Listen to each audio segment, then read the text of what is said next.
பிரம்ம முகூர்த்தம்னு சொல்லுவாங்க. ம். அது வந்து அந்த நேரத்துல இந்த இயற்கையாவே எனர்ஜி லெவல் வந்து ரொம்ப பீக்ல இருக்குங்க. அந்த எனர்ஜின்றது சயின்ஸ்ல காஸ்மிக் எனர்ஜின்னு சொல்லுவாங்க. நம்ம என்ன சொல்றோம்னா அதுதான் இறைநிலையோடைய சக்தி. ம். அந்த சக்தி வந்து 2:50க்கு மேல வந்துடும், ஸ்டார்ட் ஆகும். ஓகே. 3 மணின்னு வச்சுக்கோங்க. ம். இந்த 3 மணிலேருந்து 5:30 மணி வரைக்கும் எனர்ஜி லெவல் வந்து ரொம்ப பீக்கா இருக்கும். ம். அந்த நேரத்துல ஒருத்தங்க தியானம் பண்றாங்க அப்படின்னா அந்த டே அவங்களுது.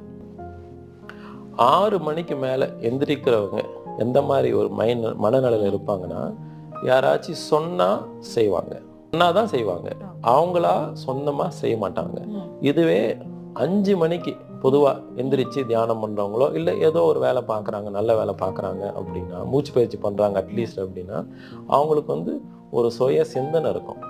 4 மணிக்கு எந்திரிக்கிறவங்க அப்படின்னா உலகத்துல எதையாச்சும் சாதிச்சிருவாங்க. சாதிக்கிறவன் 4 மணிக்கு மேல தூங்க மாட்டான். ஆ. மனசுல ஓடும், நான் இதை பண்ணணும். சாதிக்கிறதுனா நீங்க என்ன வேணாலும் எடுக்கலாம்.